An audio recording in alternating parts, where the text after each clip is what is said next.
mizan ta chu nazi pakhat ri kan simi diriam zet zauman sing lo ten nan rangai longoi zet chất thiang thêm xem ra pakhat te karok nei ta ding efisa bung ni chang hanak te khakrak siam ding kan thei chia zat mi siding efisa bung ni chang ha pathianin kan tuan ding rang arak tim tua chiami na tuan tha tuan tu dinga khri jisu sungin kan ni chu siam tharmi kan si ya đi giang riết nạc căn xìa xì lệ giang pha nạc lệ zoom nạc ruang run đam căn xì chui giang pha nạc lệ zoom nạc run đam căn chầu mi hi pathiani give lak song asi kamma lam ziang man tua tuan pek tu lo ama long te pathianin tum pi tum ta har pas anei chumi chu ziang asi ti si le thil tha tua dingin na tuan tha tuan dingin chumi chu amai sul loi nak ding ranga se kan fiang sin thai nak dinga leitu na mi pum ai puai plat ai puai 2-3 group billion kan umi chumi laka prince la pian tharna na chawmi he ti me ne pathian alo pek mi asilo nangma mangin tumta tumpi anai anha tuan tu dinga tumta tumpi anai ti kha lo sim padu ngai ngam se tu zani kal homo big ding mi he Jeremiah hung lai riat sungta kha sidingi Bible nakeng asile nakiang te at lanara ret hei Him Sarah kan fede tui zani kan hlomok ding mi thupi hi bel tua tu in nakin bel atua nak san ti kha kan hlomok ding mi si pathianin alo ser siam nak san alo tua nak san in ser siam nak san in tua nak san ziang mi asi timi asan kha kan hlomok ding mi si aphi glo sim ha lo ding achem ne nak lama aphi kha moi ten krak suwa ding ruanga lo sim chia lo ding le kan sim chia vekin Jeremiah bung lai riat sungta kha kan hlomok ding Jeremiah bung lai riat he chang khadisin chang kul luan thum tiang ome chumi chu humai koi krok sim ta ding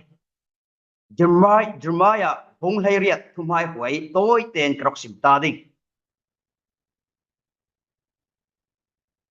Jeremiah hung lai riat kan zautika asul mi kan ti meng ke chuti Israel mi phun pol asul mi pol pari pathian du don na maksakha ase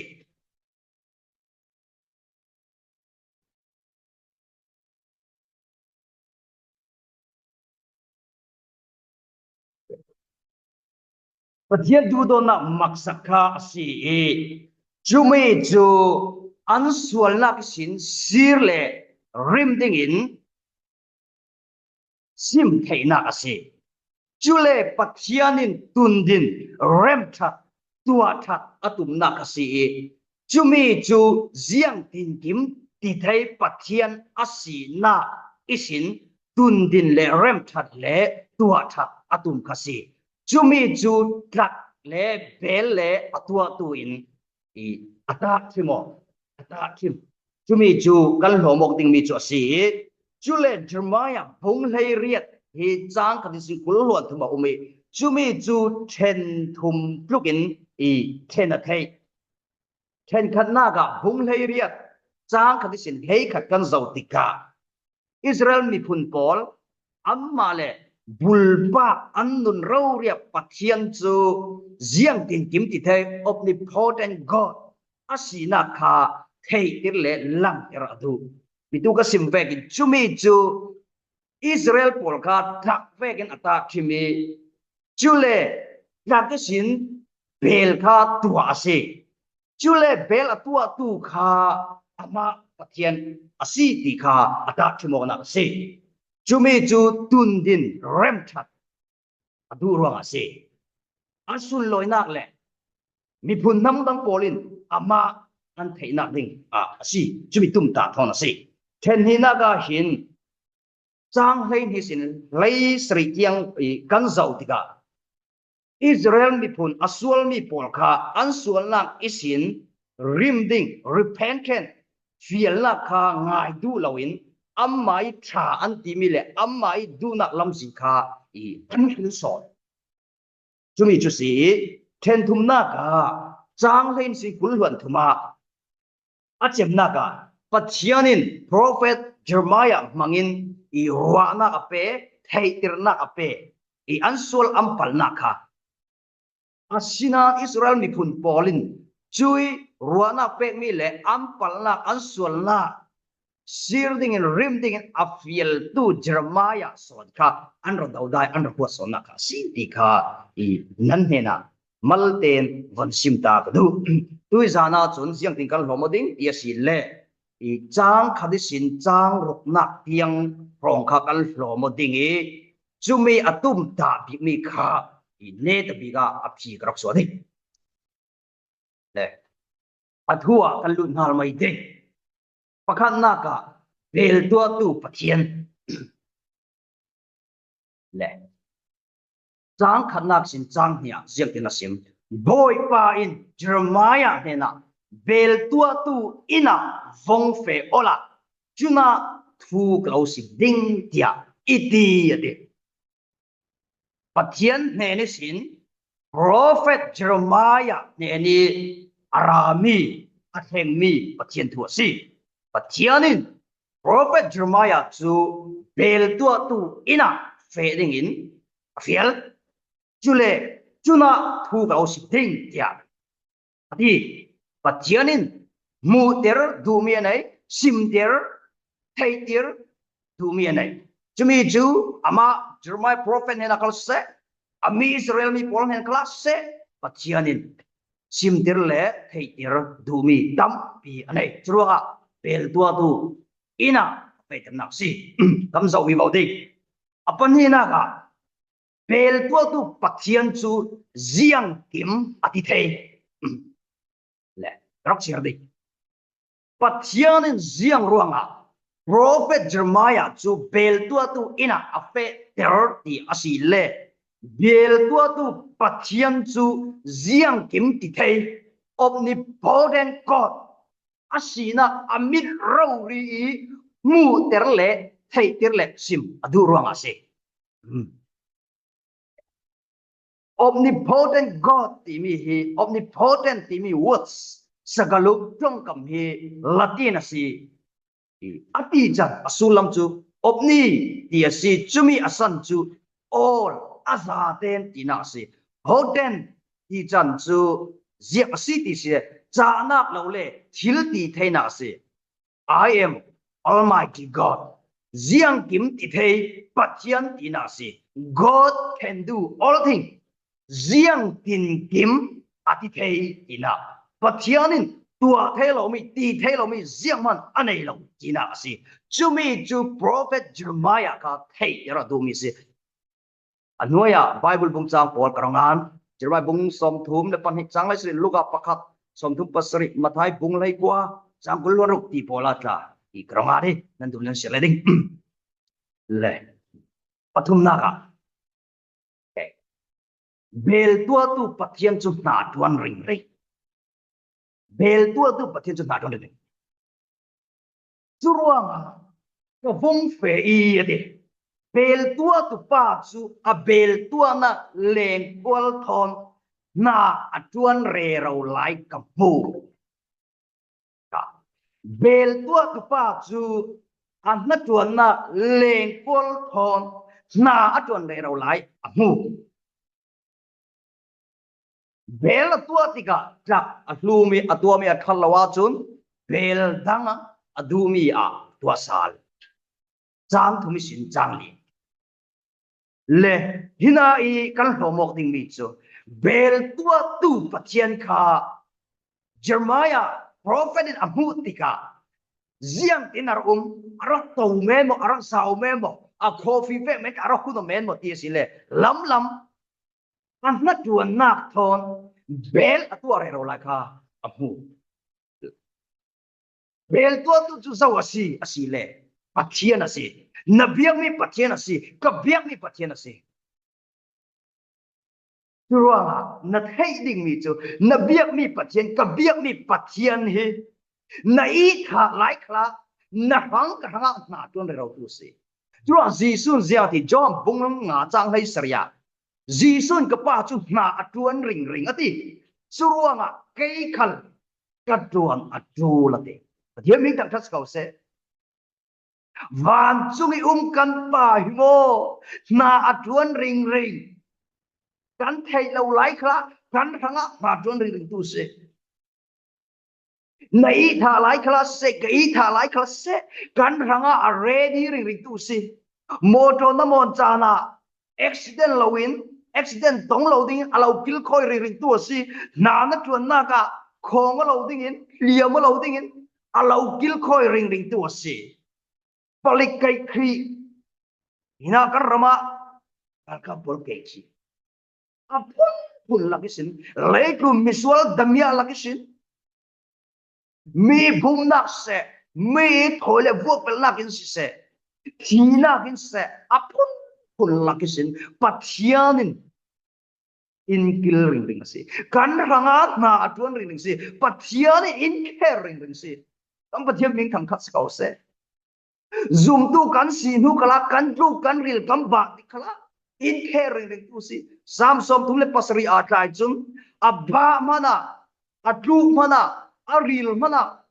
atulan loading abalan loading aril loading sianga atile pathian aparis akai tho salin ti pathian me kan thas ko se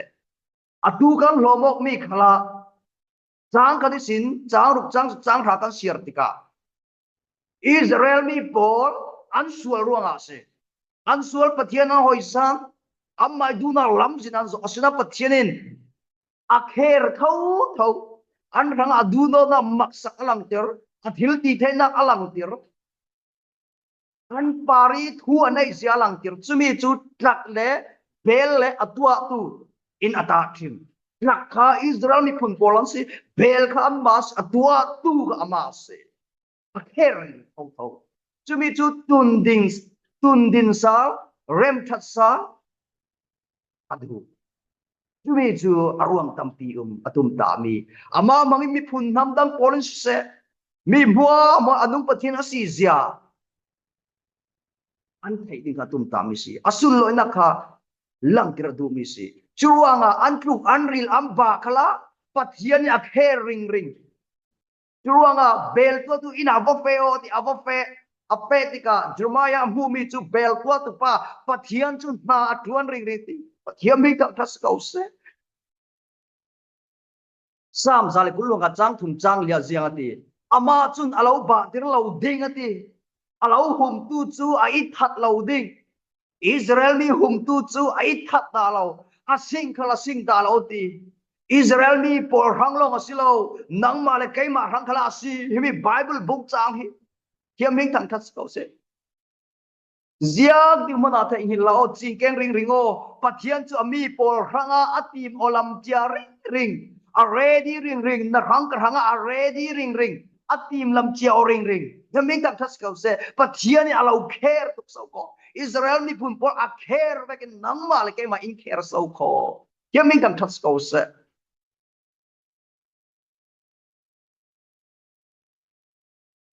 palina ka kan nun na bel tua tu pathian ni kudaum kan nun na ki bel tua tu pathian ni kudaum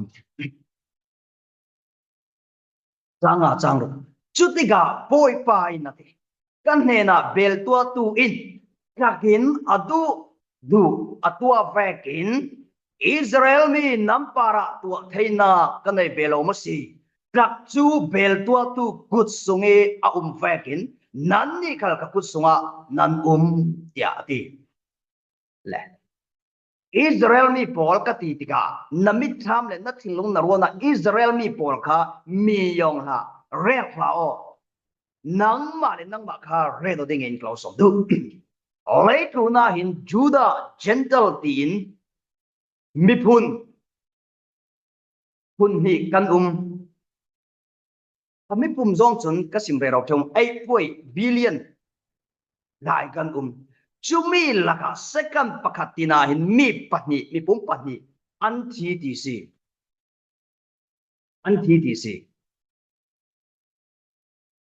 tu hi record na mo ke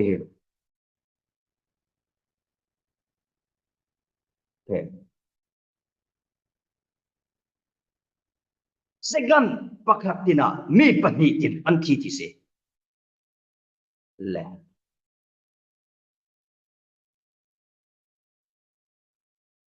mi second pakara mi pahni tin anti di Chumi laka nanung damlai kanung damlai he kai ai in athat tu ruang at asilo kan chem mai athat ruang at asilo Solomon siang prang chun zek ya sim se tala bung thum chang kulon ni kan thum lama adu do na asang fa na chu kan para kan ranga achem hi lo wa zing in te adu do na asang fa na chu kan para ni bang atang ron sim ka du mi cho tui sun tui ni tiang nanung dam lai he kan nun na khi aput sunga a hi ruang ase in zua hi ruang ase in san hi ruang ase yaming da das kau se ruanga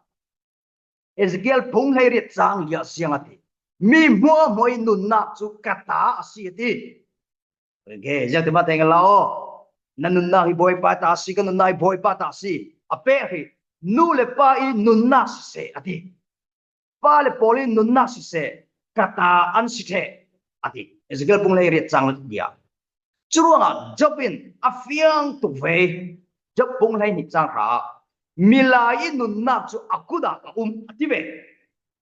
chang ra lai nia tilala nun na ipegi du don na khal inai tir ikil khoi ruanga kanunga si pathiam meng thang khas kau se churuanga kan nun na he kan sina kan zei zong za he bel tua tu pathiani kuda ti mi he nan he la ka te lo sim du churuanga tu pem bongkolwa se chang khat lama phai sun thua tuang khon la te phai sun jiang na chang ning ti na thai lo te jem bung li lama jiang te chang hai thum chang hai nga phai sun na chuna ka tong ning chumi ka tua ka ti ding tin tuang khon la te pathiani rem atilo ti o ra dong duang khong ning kan silo pathiani rem ati le ti tong kam mang them ni kan si jiang ronga kan nun na chu bel tua tu pathiani kuda ro pathiani Israel ni phun pol suale em lungru em til khoi harzet pol chu an sual an pru khala se pathiani atha tham dalo a the ring annun asim azir arem thasal ring chumi cho annun na kha amai good long sia kha chulbai prophet mangin thai tir du mi si chumi chu an sual no lo na dingale an thal no lo na ding si amma lam ampani amma mangin asun loina alangi mi mo amma an thai ding pathiani dum ne tum ta mi si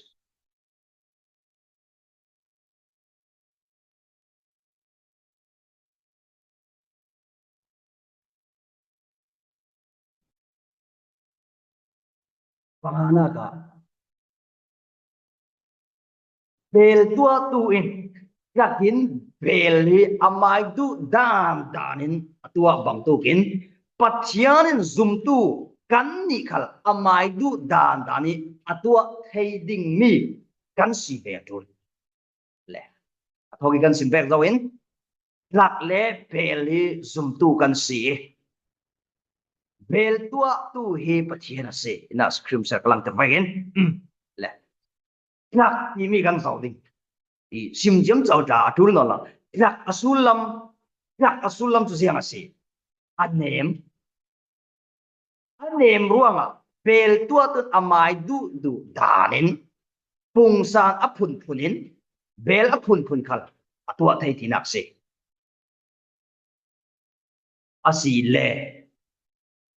Siang ruang Zoom tu hi anemi trak thon in ta tim. Ziarong Israel mi pol hi trak thon ta tim. Israel pol kam ban rep ni ke.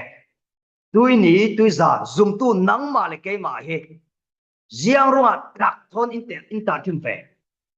Anemi trak thon in ta tim ve. Ia si le arwang tha tengan zau ding. Ezekiel pung som thum le pung ruk chang kulwan ngai sin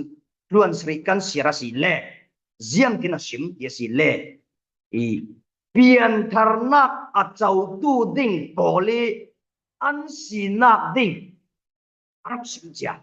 ziang kin asim yesi le tidai chiang fai klau the ding milem piang na mo le alau bol ro ter tu mo khal ka chiang fai ter ding dang fa ten na tha ten ban ngai tao Chin lung thar le nun nak thar kalau peding ha chin lung thar le nun nak thar kalau peding chule aberhi lung tau bangi ahak mi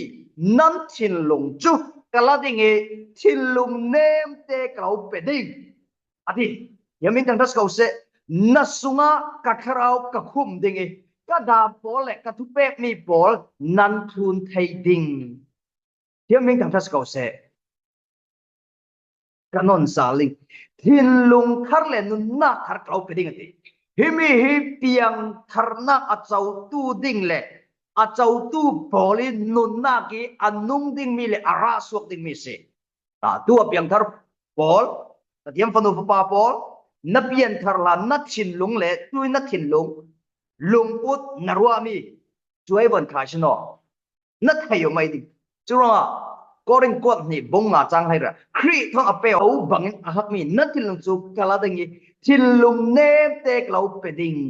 jaming tang thas ka chule nan suwa ka thrau ka khum ni ka dam por ka pek mi por nan thun thai ding ti ga na pian tar lan le na pian tar nu chuai ban khayol la avadik ve tu sa sia cheu boi bible chang asim me he asar mon mi kanun thon avadik ve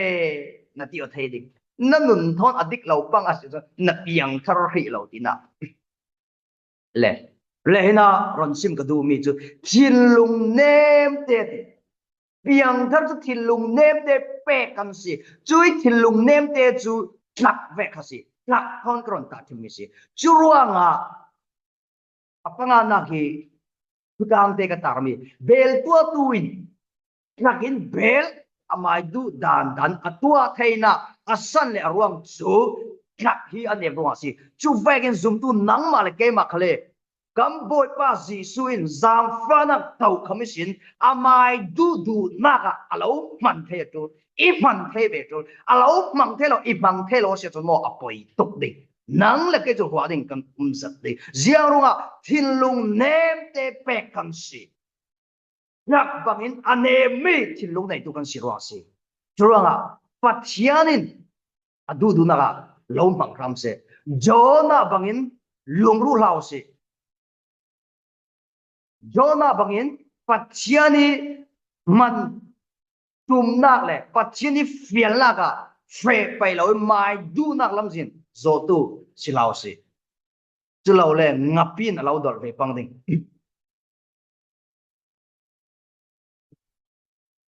paruk naga bel tua tuin bel hi atua tika dua that thailo mi thel so serti bolta si se bel dua tu ta si se na duan reng aza ten tua that thu ti hi chu ahar zet e rasedeu tua hardeu rem hardeu mo e zum tu ching zum tu e chiao khala e nun rem that le tua that hardeu he e kan tam pi kan thel chu ve bangin hina aparuk na thang te bel tua that thelo mi vek kan spang mo kan spang ke i kha kraslu sang li na ka bel tua tika ti bel tua tuin yak alumi atua mi athat lawa chung bel dang adumi atua sa la ina hin zum tununa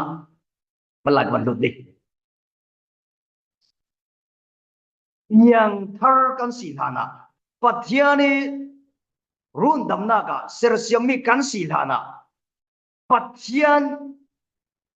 setan fa kan si Johan Hungriat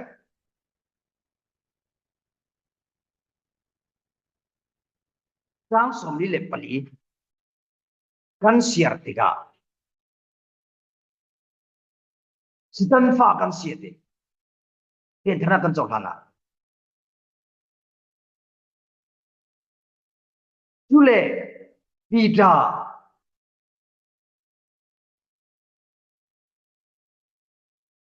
Jule Pida kuat khat Hong khat Jang kun luan thuma Athithei mi nu le pa fa de nan sinon lo Athithei lo mi fa de nan si de ron sim ka du mi chu biang thar kan si lana setan fa le Athithei mi nu le pa du in hring tu nu le pa fa de nan si asinan krin sala pian tharna kan chang nuwa chut Athithei non lo mi pathiani fa de in chan dir pathiani fa de in tua chumi te kamal te ba sim du tai le hina hin pathian fa te kan si nuwa asun loina thanga le ram thanga tua that thailo mi fiel thailo mi kan spang mo bel tua that thailo mi ve kan spang mo kan sipanga cha poi tu ni kim kha mal lai ba sim du le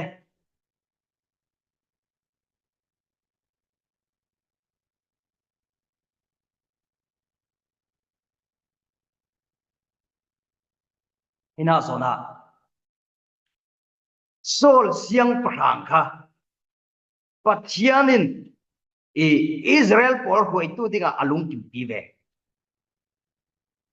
ama long te athok na lama chun pathian du na athun re ro pathian apang the asina arong rei deu tika bel tua that thailo ve ga rong chang pathianin apang the no lo bel tua tu pathian thu alu no lo amai du na lam jin kha athu na zo thang chuti ga semol pakhan na bung le nga changkul hon ru changkul re kan siat ga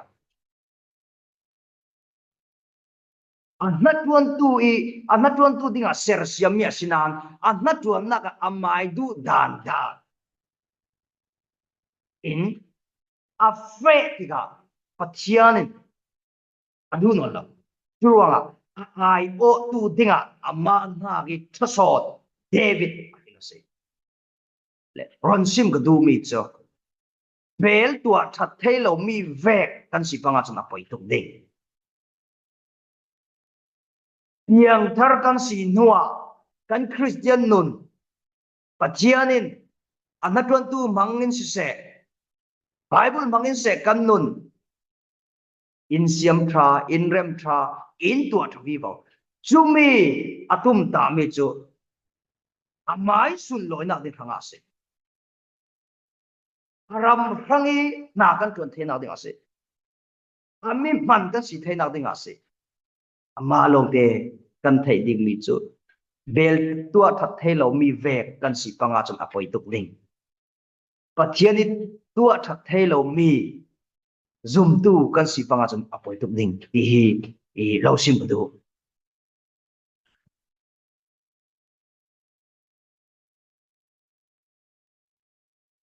bel tua tu chun bel aphun phun le pung sang aphun phunin atwa ei pasri naga ila bel tua tu in bel aphun phun pung sang aphun phun ziang ruanga atwa ti sile bel hi ke rom bung kwa changkul kar siar de bel tua tu in bel phun phun pung sang phun phun ziang ruanga atwa ti le belhi manak son ambang othu ambang ot thu lo tu vekin pathian zum tu bol anna tu nak ding tanga insertion tiga in tua tiga khat le khat anna kan tuan ni abang lo abang thu lo abun le ma khale abang thu lo abang mi kan ding bang lo mi kan ding le sim ka du mi chu bel tua tu chun bel atua tiga apun phun atua thei pung san apun phun atua thei chu ve ki pathian zum tu bol anna tuan tu tinga in tua tiga apun phun in tua pakhat le pakhat kan na tuan na abang lo mun ma impact na ka abang lo kan tuan mi ka abang lo evisa bong le chang ha chang le kha kan share sile mi then khap phai kai chu prophet an si apostle an si evangelist an si zirtu an si pastor an si ti ro bung riat sung lama bung lai ni lama chung jeng tin a sim chang ru chang ria da then kha chu zirtu then kha chu mi khoi tu an si ti mi then kha chu mi bom tu an si ti mi then kha chu mi zang fa an thiamati thrau lak song por kan zau tika thrau lak song impact tika chu thrau lak so pe na tum ta mi chu anat ron na den phanga si le sim ka du mi chu thrau lak song kan don mi khal abong chiao lo bango chan tum ding chu vekin anat ron tu dinga in man tika e kan tu na zon chiao khal abong lo ding in fiel na zon chiao khal abong lo ding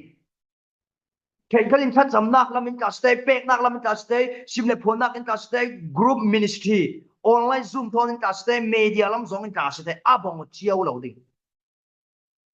chu bi chu sim ka do jiang ro ati sile bel tua tu chun rak nem thom bel hi apun phuna tua the pung san apun phuna tua the chu vekin pathianin zum tu pol khale pung san apun phun bel apun phun in tua thei ve chu mi chu an na tuan nak zona amai du nak zona in tua thei ve si ti hi nan hena lo sim ka du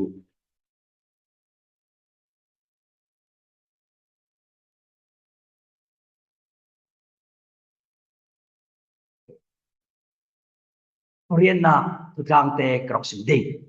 bel hi tua the tika mai sa a asi lo le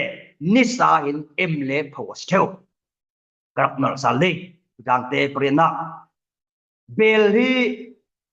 an tua the tika bel tua tu atua mi bel pol atua the tika i mai sa a asi lo le ni sa a i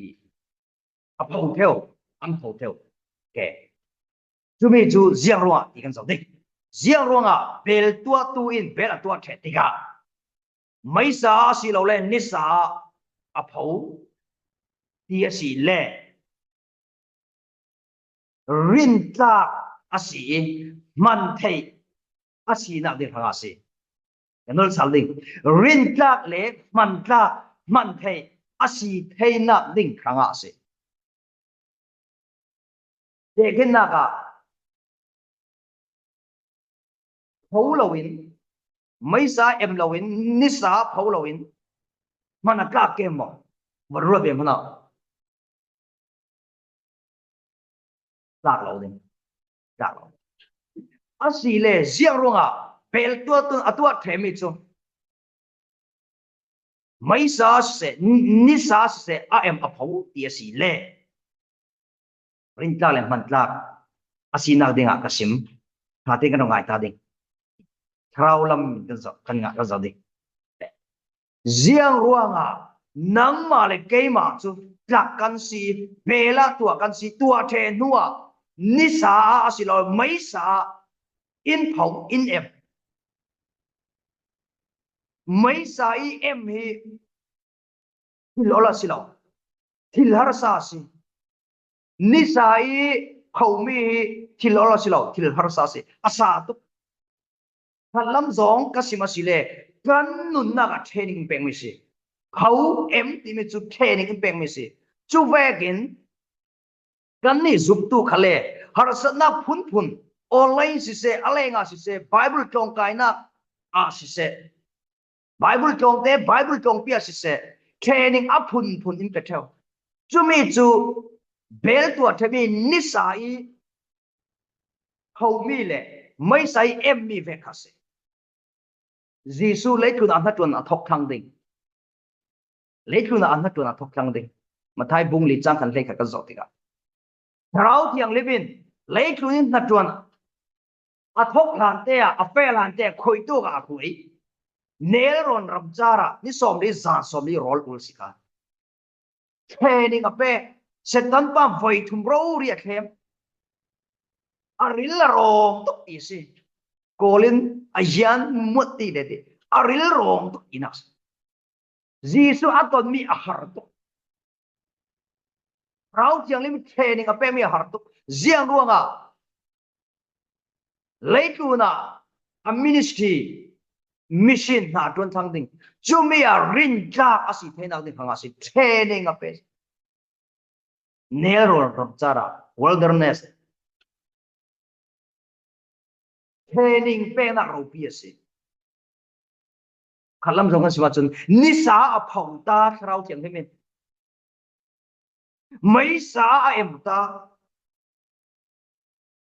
chumi phau nisa i phau tigi akhan mi le mai sai em tigi akhan mi chu rin ga le man ta kan se Jisu rin ga le man ta ka se yem ning thang thas ko se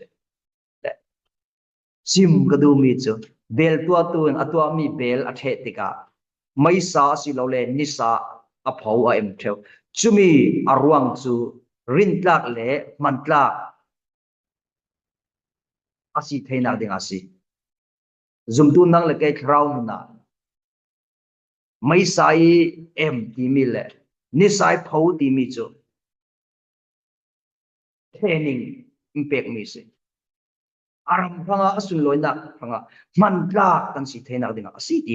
na ne na lo sin ka du ngai ngam chu sin thế thang ding present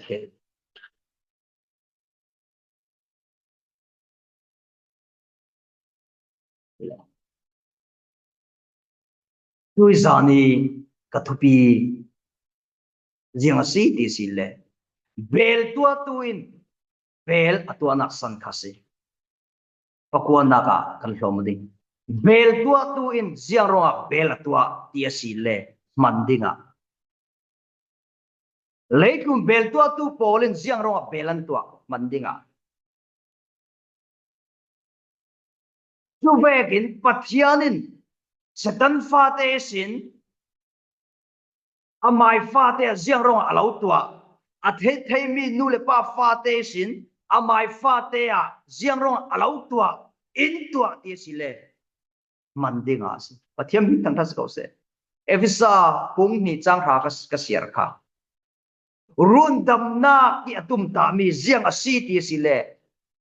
pathian ram hanga na tuan tha thil tha kan tua nak ding ase thil tha kan tua kan tuan ro run dam kan silawe run dam kan si ruanga thil tha tua ding kan se chumi ju pathian itum ta bi mi se chuanga bel tua tu jiang ro bel atua ve nak le nakin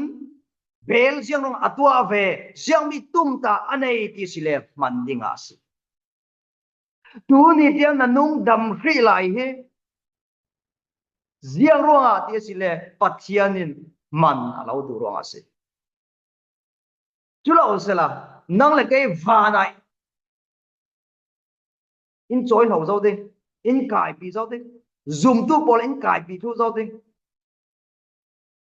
nang ma le ke ma phang pian tharna chau hi lo pol pian tharna an chau theina dinga nang ma le ke ma atlu semi seling let asmi sualna ka akhak mi kan sul kam pana simla rel chok asilo mi nang ma le ke ma so jiang ruanga lakin bel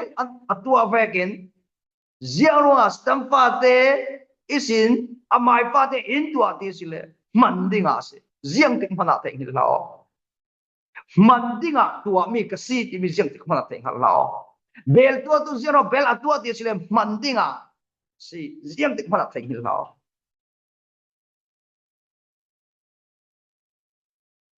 jeng ti khona te halao nan in sunga nan chauka a nan red mi bel la pia a la pia a nan red reng ding benda so rol sonna ka kam mangsi sikolo so tisa sauna tisa omna me kan tiona apun puna voxalai sonna ti vega silo so le sim kadu mi cho bel tua tu in bel atua nak san cho mandinga asi timi na nera ko sim kadu pathianin sual kita setan fate ta anung pathian amai fa into anak san cho mandinga asi yamin sunglo si se himi ziam tik pana te lo ka theding pahana man men mi ain rin ta ki man ring mi si athasoy man men mi ain rin ta ki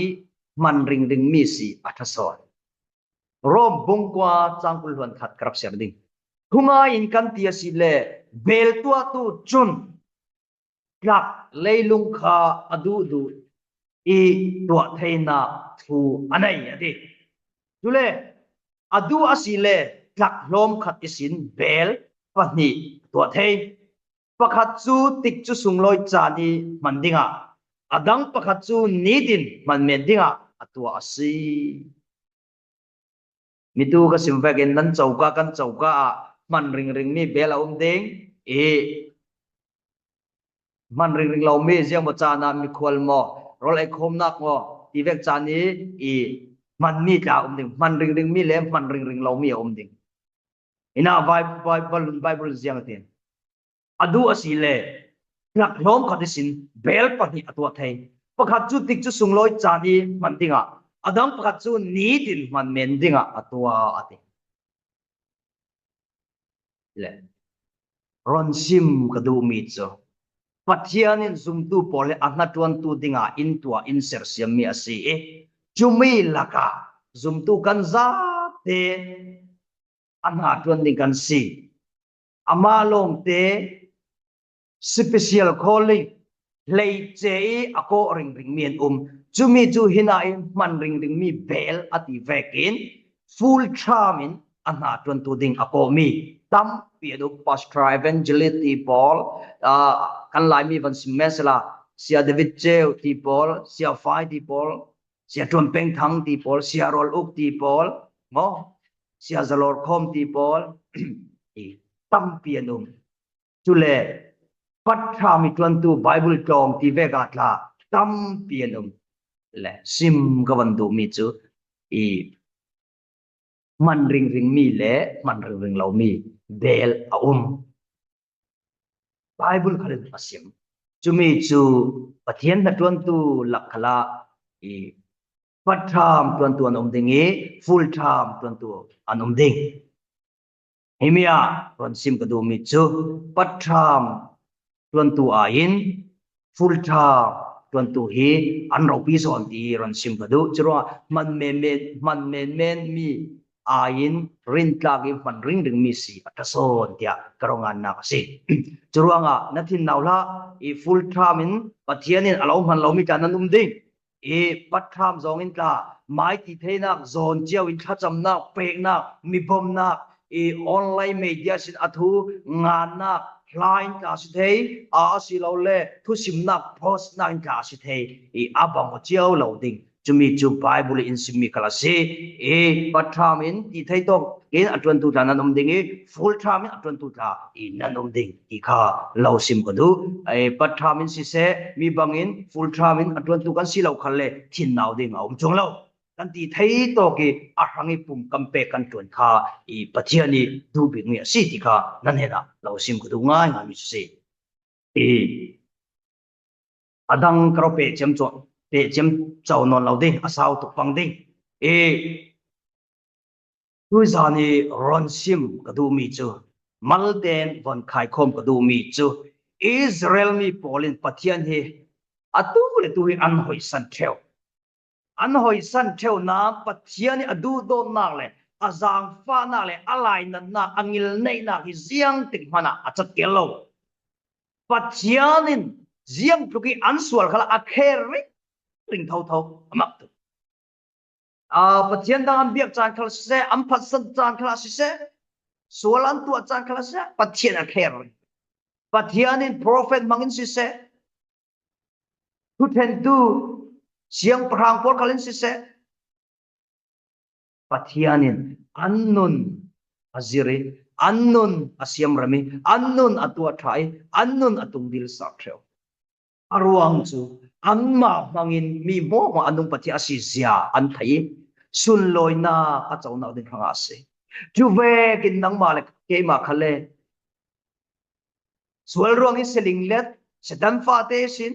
amai fate ya rundam naka insersiam rundam naka intu athasa ziang ruanga ti si le mandinga kamma mangin asun loina alangi kamma mangin mitampin rundam na an chawi kamma mangin min anung pathian asizia an the na dinga asi nan ne na losim kadu nga chumis asi ne tabiga the hin la o kanon salding bel tua tu in leilung trak mangin ziang ruanga bel atua ti si le mandinga asi juvegin pathianin nang male keima khale ziang ruanga intua tra insersiam sal ti sile mandinga si ya meng tang thas kau se kami te kha ziang tik mana thegin lao ti na ne na lo sim ka du nga mi chu si jule tui zani ka thupi kha kron khar sal ka non re ro zo na bel tua tu in bel atua nak san chu mandinga asi bang tu kin pathianin nang male ke khale nang male ke makle sul lakita seling let asomi setan fate lakista khovel mi lakita pathian in ziang ruanga rundam na ka insiam tharasa ziang ruanga intua thasa intua tha yasi le mandinga induro asi timi nan hena lausim kadu nga ngami chusi athu kal homok mi kan za te par pathian atharun thosona impact sakram se tampi klungoi asi le